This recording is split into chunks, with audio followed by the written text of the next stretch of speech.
नमस्कार जोहार, आपका स्वागत है खबर छत्तीसगढ़ में। तो आइए जानते हैं छत्तीसगढ़ के हर छोटे बड़े शहर से 25 फटाफट बड़ी खबरों को। इससे पहले यदि आप वीडियो को लाइक नहीं किए तो लाइक कर दीजिए और चैनल में नए हैं तो चैनल को सब्सक्राइब कर लीजिए। और आप वीडियो को कहां से देख रहे हैं कमेंट बॉक्स में हमें जरूर बताइए। अब छत्तीसगढ़ में क्रेडिट कार्ड, डेबिट कार्ड और यूपीआई से भी कर सकेंगे जीएसटी भुगतान। सीएम ने दी बड़ी राहत। जब मुख्यमंत्री विष्णुदेव साय के मार्गदर्शन में एवं वित्त मंत्री ओपी चौधरी के निर्देश पर राज्य जीएसटी विभाग और कोषालेखा विभाग द्वारा व्यवसायियों के हित में जीएसटी रिटर्न के भुगतान हेतु क्रेडिट कार्ड, डेबिट कार्ड और यूपीआई सुविधा पूरे राज्य में लागू कर दी गई है। इस सुविधा की मांग जीएसटी लागू होने के प्रारंभिक काल से व्यापारी वर्ग, चैंबर ऑफ कॉमर्स एवं विभिन्न व्यापारिक संगठनों द्वारा निरंतर की जा रही थी। छत्तीसगढ़ के सोना खान में मिले सोने के भंडार, वेदांता लिमिटेड ने गोल्ड माइंस की नीलामी जीती, शुरू हुई खुदाई। ये छत्तीसगढ़ के बलौदाबाजार जिले का सोना खान अब सच में सोने की खान बन गया। राज्य सरकार द्वारा आयोजित बागमारा गोल्ड माइंस की नीलामी प्रक्रिया पूरी हो चुकी है, जिसमें वेदांता लिमिटेड ने सबसे ऊंची बोली लगाकर यह खदान अपने नाम कर ली है। बता दें कि वेदांता ने 74,712 रुपये प्रति ट्राई ऑन्स के IBM विक्रय मूल्य का 12.55% बोली लगाई है। इस बोली के बाद कंपनी को सोने खान क्षेत्र में सोने के उत्खनन का अधिकार मिल गया है। अब बाइक में पीछे बैठने वालों के लिए भी हेलमेट पहनना अनिवार्य। प्रदेश के इन शहरों में नया हेलमेट नियम लागू, उल्लंघन पर इतने रुपए का कटेगा चालान। जे इंदौर शहर में सड़क सुरक्षा को लेकर बड़ा कदम उठाया गया। इंदौर सहित भोपाल, जबलपुर, ग्वालियर और उज्जैन में अब दोपहिया वाहन पर पीछे बैठने वालों के लिए भी हेलमेट पहनना अनिवार्य कर दिया गया। नियम का उल्लंघन करने पर 300 का चालान काटा जाएगा। यह निर्णय मोटर व्हीकल एक्ट के तहत लागू किया गया है। राष्ट्रगीत वंदे मातरम के 150 वर्ष पूर्ण होने के उपलक्ष्य में रायपुर मंडल में विविध कार्यक्रमों का आयोजन। जब भारत के राष्ट्रीय गीत वंदे मातरम के 150 वर्ष पूर्ण होने के उपलक्ष्य में देश भर में प्रधानमंत्री मोदी के नेतृत्व में स्मरणों उत्सव कार्यक्रम का आयोजन किया गया। इस अवसर पर दक्षिण पूर्व मध्य रेलवे रायपुर मंडल में भी विविध कार्यक्रमों का आयोजन उत्साहपूर्वक किया गया। मंडल रेल प्रबंधक कार्यालय परिसर में आयोजित मुख्य कार्यक्रम में मंडल रेल प्रबंधक दयानंद सहित वरिष्ठ अधिकारी एवं कर्मचारियों ने सहभागिता की। कार्यक्रम की शुरुआत राष्ट्रगीत वंदे मातरम के सामूहिक गायन से हुई, जिसके पश्चात प्रधानमंत्री मोदी द्वारा आयोजित राष्ट्रीय स्मरणों उत्सव कार्यक्रम का सीधा प्रसारण देखा गया। सभी उपस्थित अधिकारी एवं कर्मचारियों ने एकजुट होकर राष्ट्रीय गौरव से ओतप्रोत इस ऐतिहासिक क्षण का साक्षात्कार किया। इस छत्तीसगढ़ की बेटी सुलक्षणा पंडित नहीं रही, सीएम विष्णुदेव साय ने व्यक्त की गहरी संवेदनाएं। जो भारतीय सिनेमा की प्रसिद्ध अभिनेत्री और सुरों की साधिका छत्तीसगढ़ की गौरव बेटी सुलक्षणा पंडित के निधन की खबर से पूरे प्रदेश में गम फैल गया। मुख्यमंत्री विष्णुदेव साय ने भावपूर्ण श्रद्धांजलि अर्पित करते हुए कहा कि सुलक्षणा की कला यात्रा की जड़ें रायगढ़ से ही उस सांस्कृतिक परंपरा में थी जहां संगीत सिर्फ रियाज नहीं एक जीवन धारा है। मुख्यमंत्री ने अपने संदेश में बताया कि सुलक्षणा पंडित का जन्म रायगढ़ की पुरानी बस्ती के रामगुड़ी पारा स्थित अरसपी देवी महिला चिकित्सालय में हुआ था। उन्होंने अपनी प्रारंभिक शिक्षा रायगढ़ के पेलेस रोड स्थित शासकीय बालिका विद्यालय से पूरी की। सीएम साय के अनुसार सुलक्षणा के पिता प्रताप नारायण पंडित राजा चक्रधर सिंह के दरबार में प्रसिद्ध तबला वादक थे। संगीत उनके परिवार के लिए केवल कला नहीं बल्कि एक संस्कार था और सुलक्षणा पंडित ने उसी संस्कार को अपनी मधुर आवाज में ढालकर देश दुनिया तक पहुंचाया। छत्तीसगढ़ में अस्थायी योग्य प्रशिक्षकों की होगी बम्पर भर्ती, ऐसे होगा सिलेक्शन, जानिए पूरी डिटेल्स। जो कार्यालय छत्तीसगढ़ योग आयोग द्वारा विभिन्न छात्रावास आश्रमों में अस्थायी सेवा के लिए कुल 108 योग प्रशिक्षकों तथा 3 योग विशेषज्ञों की नियुक्ति के लिए आवेदन आमंत्रित किए गए। उक्त भर्ती दैनिक मानदेय पर की जानी है। इच्छुक आवेदक अपने अर्हताधारी योग प्रमाण पत्र या प्रशिक्षण से संबंधित आवश्यक दस्तावेजों की स्वप्रमाणित प्रतियां पंजीकृत डाक के माध्यम से योग भवन, मकान क्रमांक 184, गृह निर्माण मंडल आवासीय कॉलोनी धर्मपुरा रायपुर 49-20-15 पर भेज सकते हैं। आवेदन प्राप्ति की अंतिम तिथि 15 नवंबर 2025 समय शाम 5:30 बजे निर्धारित की गई है। नक्सली हिंसा से पीड़ित परिवारों को सरकारी नौकरी दें, हरीश लखमा कवासी ने सीएम साय को लिखा पत्र। जो पूर्व जिला पंचायत अध्यक्ष हरीश लखमा कवासी ने मुख्यमंत्री विष्णुदेव साय को पत्र लिखकर नक्सली हिंसा में मारे गए शिक्षा दूतों के परिजनों को सरकारी नौकरी में प्राथमिकता देने की मांग की है। कवासी ने अपने पत्र में उल्लेख किया है कि सुकमा जिले के कई क्षेत्रों में वर्षों पहले संचालित शिक्षा दूत विद्यालय नक्सली घटनाओं के कारण बंद हो गए, जिससे शिक्षक और विद्यार्थी दोनों प्रभावित हुए। कई शिक्षक नक्सली हिंसा के शिकार भी बने। इस घटनाओं के बावजूद उनके परिवार आज भी शिक्षा से वंचित हैं। उन्होंने मांग की है कि जिन विद्यालयों के शिक्षा दूतों की नक्सली हिंसा में मृत्यु हुई उन संस्थानों का नाम दिवंगत शिक्षा दूत के नाम पर रखा जाए तथा उनके परिवारों को सरकारी नौकरी में प्राथमिकता दी जाए। बांदूमुड़ा में धान खरीदी केंद्र की मांग नहीं तो 17 नवंबर को चक्का जाम करेंगे किसान। ये छत्तीसगढ़ में धान खरीदी की तैयारियों के बीच अब ग्रामीणों की नाराजगी भी सामने आने लगी है। महासमुंद जिले के तेंदुकोना क्षेत्र के बांदूमुड़ा, डोकरपाली और टूरी झर गांवों के किसानों ने मांग की है कि धान खरीदी केंद्र लक्ष्मी दादर के आश्रित ग्राम बांदूमुड़ा में ही खोला जाए। किसानों का कहना है कि चारों गांवों की बैठक में पहले से ही यही प्रस्ताव पारित हुआ था, लेकिन अब प्रशासन इसके विपरीत कलमी दादर में केंद्र बनाने की तैयारी कर रहा है। ग्रामीणों का कहना है कि अगर शासन ने प्रस्ताव के अनुरूप बांदूमुड़ा में खरीदी केंद्र नहीं खोला तो इससे तीनों गांवों के किसानों को भारी परेशानी होगी। किसानों ने आगे कहा कि बांदूमुड़ा को केंद्र नहीं बनाया गया तो हम 17 नवंबर को तेंदुकोना खरीदी केंद्र में धरना देंगे और चक्का जाम करेंगे। छत्तीसगढ़ में शीतकालीन छुट्टी का नोटिफिकेशन जारी, जानिए कितने दिन बंद रहेंगे स्कूल। छत्तीसगढ़ स्कूल शिक्षा विभाग ने शैक्षणिक सत्र 2025-26 के लिए विद्यालयों एवं महाविद्यालयों में शीतकालीन छुट्टी का नोटिफिकेशन जारी कर दिया। आदेश के अनुसार शीतकालीन अवकाश 22 दिसंबर से 27 दिसंबर 2025 तक रहेगा और इसमें भी विद्यार्थियों को 6 दिन का अवकाश मिलेगा। ग्रीष्मकालीन अवकाश 1 मई से 15 जून 2026 तक रहेगा। इस चंदखुरी ट्रेनिंग अकादमी से हटाए गए IPS Ratanlal Dangi PHOQ attach. जो छत्तीसगढ़ के 2003 बैच के आईपीएस रतनलाल डांगी को चंदखोरी ट्रेनिंग अकादमी के निदेशक पद से हटा दिए गए। वहीं आईपीएस से अजय यादव को चंदखोरी ट्रेनिंग अकादमी की जिम्मेदारी दी गई है। रतनलाल को पुलिस से मुख्यालय यानी कि PHQ अटैच किया गया, जिसका आदेश आज गृह विभाग के सचिव हिमशिखर गुप्ता ने जारी किया। हाल ही में एक सब इंस्पेक्टर की पत्नी ने आईपीएस अधिकारी रतनलाल डांगी पर बीते 7 सालों से उत्पीड़न का आरोप लगाते हुए कई आपत्तिजनक डिजिटल साक्ष्य के साथ उच्च पदस्थ अधिकारियों से शिकायत की थी, जिसका जांच जारी है। छत्तीसगढ़ में अडानी के प्रोजेक्ट पर भड़का लोगों का गुस्सा, बोले किसी कीमत पर नहीं होने देंगे यह काम। जब भूपेश बघेल ने सोशल मीडिया पर लिखा, भाजपा सरकार लगातार छत्तीसगढ़ की संपदा को लुटाने का काम कर रही है। क्षेत्रवासियों के भयंकर विरोध के बावजूद भाजपा सरकार ने धर्मजयगढ़ की खदान अडानी समूह को आवंटित कर दी है। छत्तीसगढ़ के रायगढ़ जिले में स्थित धर्मजयगढ़ क्षेत्र में अंबुजा अडानी की प्रस्तावित परियोजना को लेकर विरोध की लहर थमने का नाम नहीं ले रही है। लगातार 24 घंटे तक रायगढ़ कलेक्ट्रेट के बाहर खुले आसमान के नीचे धरना देने के बाद अब ग्रामीणों ने सीधा ऐलान कर दिया है कि वे पुरुंगा में किसी भी कीमत पर जन सुनवाई को नहीं होने देंगे। छत्तीसगढ़ में धोती गमछा पहनने पर विवाद, बुजुर्गों रेस्टोरेंट में नहीं मिली एंट्री, जमकर हुआ हंगामा। कला संस्कृति की नगरी में गुरुवार रात नेशनल छत्तामुड़ा बाईपास हाईवे से सटे नव संचालित अमाया रिजॉर्ट रेस्टोरेंट में धोती बनियान पोशाक पर विवाद उत्पन्न कर दिया। पोते के जन्मदिन पर रात्रि भोजन करने सपरिवार आए लोगों को कपड़े पर भेदभाव, होटल के अंदर प्रवेश वर्जित कर पीड़ा सहना पड़ा। इस दृश्य ने पूरे शहर का मिजाज बदल दिया। सोशल मीडिया में रात्रि में वायरल इस घटना के बाद बखेड़ा खड़ा कर दिया। सौजन होटल के मुख्य द्वार के सामने धरने पर बैठ गए। भेदभाव की भनक सामाजिक संगठन को लगते वे भी इसमें शामिल हो गए।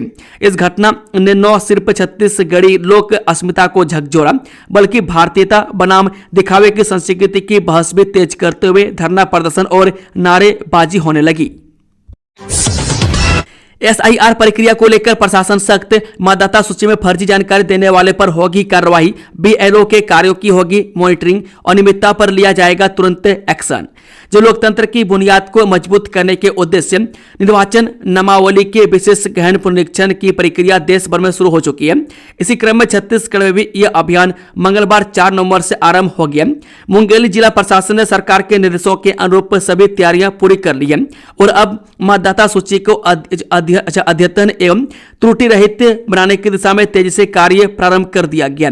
मुंगेली कलेक्टर कुंदन कुमार ने बताया कि शपथ पत्र या गणना प्रपत्र में गलत जानकारी देने पर सख्त कार्रवाई होगी। बीएलओ के कार्यों की मॉनिटरिंग होगी और शिकायत मिलने पर तुरंत कार्रवाई की जाएगी। टीम इंडिया के वर्ल्ड चैंपियन बनने में अहम योगदान देने वाली छत्तीसगढ़ की बेटी आकांक्षा सत्यवंशी पहुंची रायपुर मरीन ड्राइव पर हुआ भव्य स्वागत।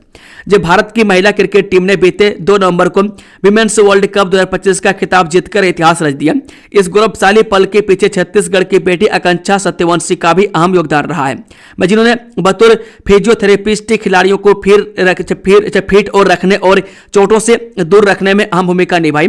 रायपुर लौटने पर उनका स्वागत किसी सेलिब्रेशन से कम नहीं रहा। मैं गाजे बाजे ढोल नगाड़ों फूल मलाओं और पारंपरिक छत्तीसगढ़ी नृत्य के साथ मरीन ड्राइव पर लोगों ने उनका शानदार स्वागत किया गया। इस साल 2026 में छुट्टियों की भरमार। छत्तीसगढ़ सरकार ने राजपत्र में जारी की छुट्टियों की सूची। जानिए कब कब रहेंगे अवकाश। जी, नए साल 2026 में सरकारी कर्मचारियों और शिक्षकों के लिए छुट्टियों की भरमार रहने वाली है। छत्तीसगढ़ सरकार ने 2026 की सार्वजनिक और ऐच्छिक छुट्टियों की सूची राजपत्र में जारी कर दी है। कुल 107 दिनों की छुट्टी घोषित की गई है। इनमें 18 सार्वजनिक अवकाश, 28 सामान्य अवकाश और 61 ऐच्छिक अवकाश शामिल है। नए साल में रविवार को महाशिवरात्रि और दिवाली की छुट्टी पड़ रही है, जिसकी वजह से कर्मचारियों को इन छुट्टियों का अतिरिक्त लाभ नहीं मिलेगा। इस जिले में कलेक्टोरेट के 100 मीटर क्षेत्र में धरना प्रदर्शन और लाउडस्पीकर के इस्तेमाल पर लगी रोक के आदेश जारी। जय खैरागढ़ छुईखदान गंडई जिले में प्रशासन ने सार्वजनिक व्यवस्था और सरकारी कामकाज को प्रभावित होने से रोकने के लिए बड़ा फैसला लिया। कलेक्टर और जिला दंडाधिकारी इंद्रजीत चंद्रवाल ने भारतीय नागरिक सुरक्षा संहिता 2023 की धारा 163 के तहत आदेश जारी करते हुए कलेक्ट्रेट परिसर के 100 मीटर के दायरे को पूरी तरह शांति क्षेत्र घोषित कर दिया। अब इस क्षेत्र में धरना प्रदर्शन, जुलूस, नारेबाजी और लाउडस्पीकर का उपयोग नहीं किया जा सकेगा। छत्तीसगढ़ में 4 डिग्री तक गिरेगा पारा। मौसम विभाग ने जताई संभावना। छत्तीसगढ़ में मौसम का मिजाज बदल गया। बारिश थमने के बाद बंगाल की खाड़ी में बने निम्न दबाव के क्षेत्र से आने वाली नमी की या मात्रा में कमी होने लगी है। अब लोगों के घरों में एसी पंखे का स्विच ऑफ हो गए, रजाई और कंबल बाहर निकाल लिए गए। मौसम विभाग ने प्रदेश में अगले 4 दिनों में तापमान में 4 डिग्री सेल्सियस तक की गिरावट की संभावना जताई है। पिछले 24 घंटे के दौरान प्रदेश में सर्वाधिक अधिकतम तापमान 31.1 डिग्री सेल्सियस रायपुर में दर्ज किया गया, जबकि सबसे कम न्यूनतम तापमान 13 डिग्री सेल्सियस अंबिकापुर में रिकॉर्ड हुआ। रायपुर में मेक इन सिलिकॉन संगोष्ठी। सीएम साहब बोले छत्तीसगढ़ बनेगा मेड इंडिया का टेक्नोलॉजी और इनोवेशन हब। जी हां, मुख्यमंत्री Vishnudeo Sai make in silicon संगोष्ठी में शामिल हुए। उन्होंने कहा कि भारत तेजी से सेमीकंडक्टर निर्माण और तकनीकी आत्मनिर्भरता की दिशा में आगे बढ़ रहा है। यह विकसित भारत की दिशा में एक बड़ा कदम है। आगे उन्होंने कहा कि छत्तीसगढ़ को मध्य भारत का टेक्नोलॉजी और इनोवेशन हब बनाने की दिशा में सरकार लगातार काम कर रही है। श्यामा प्रसाद मुखर्जी अंतर्राष्ट्रीय सूचना प्रौद्योगिकी संस्थान नवा रायपुर के 10वें स्थापना दिवस पर यह संगोष्ठी का आयोजन किया गया है। छत्तीसगढ़ में धान खरीदी से पहले सहकारी समिति कर्मचारियों की हड़ताल। छत्तीसगढ़ सहकारी समिति कर्मचारी संघ अपनी कई मांगों को लेकर हड़ताल पर है। इस प्रदर्शन में सहकारी समिति कर्मचारी संघ के सेल्समैन, चौकीदार, क्लर्क, लेखापाल, सहायक समिति प्रबंधक और कंप्यूटर ऑपरेटर शामिल हैं। पूरे छत्तीसगढ़ में 2058 सहकारी समिति है। इस साल 2739 धान खरीदी केंद्रों में 15 नवंबर से धान खरीदी होनी है। उससे पहले यह विरोध प्रदर्शन जारी रहने से किसानों को परेशानी हो सकती है। बता दें कि छत्तीसगढ़ सहकारी समिति कर्मचारी संघ के संगठन मंत्री राम कुमार वर्मा ने बताया कि छत्तीसगढ़ में 3 नवंबर से सहकारी समिति कर्मचारी संघ के द्वारा अनिश्चितकाल हड़ताल जारी है। मैं सभी जिला मुख्यालय के साथ ही संभाग मुख्यालय में स्ट्राइक चल रही है। मैं सरकार हमारी मांगों पर गंभीरता से विचार नहीं करती तो आने वाले दिनों में आमरण अनशन और आत्मदाह जैसे कदम उठाए जाएंगे। जो भारत माता की जय कहता है वही असली हिंदू। कवर्धा में संघ शताब्दी वर्ष कार्यक्रम में डिप्टी सीएम। जी हां, राष्ट्रीय स्वयंसेवक संघ यानी कि आरएसएस के शताब्दी वर्षगांठ के अवसर पर संघ युग प्रवर्तक शीर्षक से आयोजित नाट्य आविष्कार कार्यक्रमों की श्रृंखला की शुरुआत शुक्रवार को कवर्धा से हुई। इस कार्यक्रम का आयोजन पीजी कॉलेज ऑडिटोरियम में किया गया, जिसमें प्रदेश के उप मुख्यमंत्री विजय शर्मा मुख्य अतिथि के रूप में उपस्थित रहे। कार्यक्रम के दौरान आरएसएस के प्रांत प्रमुख, विभिन्न जिलों के पदाधिकारी, शिक्षाविद, सामाजिक संगठन के सदस्य और बड़ी संख्या में स्वयंसेवक शामिल हुए। मंच पर संघ के संस्थापक डॉक्टर केशव बलराम हेडगेवार के जीवन, संघर्ष और संघ की स्थापना के उद्देश्य को नाट्य रूपांतरण के माध्यम से प्रस्तुत किया गया। कलाकारों ने मंच पर डॉक्टर हेडगेवार के विचारों, राष्ट्र प्रेम और संगठन निर्माण की यात्रा को जीवंत कर दिया, जिसे उपस्थित दर्शकों ने भावनात्मक रूप से अनुभव किया। छत्तीसगढ़ फिर ठेके पर दी जाएंगी शराब दुकानें, दीपक बैज ने कहा बीजेपी ने ही किया था सरकारीकरण। छत्तीसगढ़ में फिर से शराब का ठेका दिए जाने की चर्चा को लेकर सियासत गरमा रही है। प्रदेश कांग्रेस अध्यक्ष दीपक बैज ने कहा कि चर्चा है कि सरकार आबकारी नीति बदलकर शराब दुकानें निजी ठेकेदारों को सौंपने जा रही है। भाजपा की ही सरकार ने शराब का सरकारीकरण किया था, भाजपा ही फिर निजीकरण करने जा रही है। इस बदलाव के पीछे का कारण क्या है, सरकार और भाजपा स्पष्ट करें। दीपक बैज ने आशंका जारी करते हुए कहा कि निजी ठेकेदारों से लेन देन करके शराब नीति बदली जा रही है। विपक्ष में रहकर पूर्ण शराबबंदी की मांग करने वाले नीति बदली करके पूर्ण शराबबंदी क्यों नहीं लागू करते। हालांकि इस मामले में प्रदेश के आबकारी मंत्री लखनलाल देवांगन और भारतीय जनता पार्टी के वरिष्ठ विधायक अजय चंद्राकर ने इसे इनकार किया है। उन्होंने कहा कि फिलहाल कोई निर्णय नहीं लिया गया, विपक्ष बेवजह इसको लेकर हल्ला कर रही है। इस छत्तीसगढ़ से फोर्टिफाइड चावल की पहली खेप पहुंची पपुआ न्यू गिनी, प्रदेश की वैश्विक पहचान को मिला नया आयाम। ये भारत सरकार के वाणिज्य एवं उद्योग मंत्रालय के अंतर्गत कृषि और प्रसंस्कृत खाद्य उत्पाद निर्यात विकास प्राधिकरण यानी कि एपीडा ने छत्तीसगढ़ से पपुआ न्यू गिनी यानी कि पीएनजी को 20 से मीट्रिक टन फोर्टिफाइड चावल के निर्यात की सुविधा दी। यह खेप भारत के कृषि निर्यात पोर्टफोलियो को बढ़ाने और वैश्विक बाजारों में उच्च गुणवत्ता वाले फोर्टिफाइड और मूल्यवर्धित खाद्य उत्पादों के एक विश्वसनीय आपूर्तिकर्ता के रूप में देश की प्रतिष्ठा को मजबूत करने के भारत के निरंतर प्रयासों में मिल का एक और महत्वपूर्ण पत्थर साबित हुई। इस छत्तीसगढ़ के इस जिले में व्यापारी नहीं ले रहे 1 और 2 रुपए का सिक्का, लेन देन में हो रही कठिनाई, अब कलेक्टर ने कह दी ये बड़ी बात। ये छत्तीसगढ़ के बलरामपुर जिले में प्रचलित भारतीय मुद्रा के 1 और 2 रुपये के सिक्के बाजार में खुदरा व्यवसायियों द्वारा नहीं लिए जाने के कारण प्रचलन से बाहर होते जा रहे हैं। इससे आम लोगों को आर्थिक नुकसान और लेन देन में कठिनाई हो रही है। इस संदर्भ में बलरामपुर अपर कलेक्टर एवं अतिरिक्त जिला दंडाधिकारी RS लाल ने सभी अनुविभागीय अधिकारी, राजस्व तहसीलदार, जनपद सीओ और मुख्य नगर पालिका अधिकारी को निर्देशित किया है कि जिले के सभी शहरों और गांव में मुनादी कराकर इन मुद्राओं का लेन देन सुनिश्चित किया जाए। यदि कोई व्यवसायी या आमजन इन मुद्राओं को लेन देन से मना करता है तो उनके खिलाफ नियमानुसार वैधानिक कार्रवाई की जाएगी। कचरा गाड़ी से ढोई गई लखपति दीदियां, कांग्रेस नेता ने आरोपों के साथ सोशल मीडिया पर पोस्ट किया वीडियो, देखें तस्वीरें। जो पिछले दिनों कोरबा शहर से निगम कर्मचारियों और अफसरों की लापरवाही से जुड़ा एक वीडियो सोशल मीडिया पर तेजी से वायरल हुआ है। मैं दरअसल जिला स्तर पर आयोजित होने वाले राज्य उत्सव कार्यक्रम के लिए घंटाघर स्थित आयोजन स्थल पर मुख्यमंत्री, उप मुख्यमंत्री और प्रभारी मंत्री समेत अन्य प्रतिनिधियों के फोटो कट आउट लगाए जाने थे, तभी यह लापरवाही नजर आई थी। मैं देखा गया कि नगर निगम कोरबा के कर्मचारी, मंत्री और नेताओं के कट आउट्स को एक पशु वाहन में ढो रहे थे। किसी ने इसका वीडियो तैयार कर सोशल मीडिया पर वायरल कर दिया। वायरल वीडियो से जब निगम की किरकिरी हुई तो आयुक्त ने आनन-फानन में 3 कर्मचारियों को कारण बताओ नोटिस जारी किया। बताया जा रहा है कि कर्मचारियों को इस लापरवाही के बाद निलंबित कर दिया गया था। ग्रामीणों ने गांव में नहीं दफनाने दी धर्मांतरित व्यक्ति की लाश, थाने में डेड बॉडी छोड़ गए परिजन, हुआ जमकर हंगामा। छत्तीसगढ़ में धर्मांतरण का मामला गरमाते जा रहे हैं। जहां एक और लगातार हिंदू संगठन के लोग लगातार चंगाई सभा की आड़ में धर्मांतरण करवाने वालों के ठिकानों पर दबिश दे रहे हैं, तो दूसरी ओर अब गांव में भी धर्मांतरण कर चुके लोगों के खिलाफ विरोध में सुर तेज होने लगे। पहले तो गांव में लोग सनातन छोड़कर दूसरा धर्म अपनाने वालों का विरोध किया जाता था, लेकिन अब धर्मांतरित लोगों को अंतिम संस्कार भी करने नहीं दिया जा रहा। ऐसा ही एक मामला कांकेर जिले के भानु प्रतापपुर से आया, जहां धर्मांतरित व्यक्ति का अंतिम संस्कार का विरोध किए जाने के बाद भारी हंगामा हो गया। मिली जानकारी के अनुसार मामला मामला कोड़े कुर्सी थाना क्षेत्र का, जहां धर्मांतरित व्यक्ति के शब्द अपनाने को लेकर गांव में विवाद खड़ा हो गया।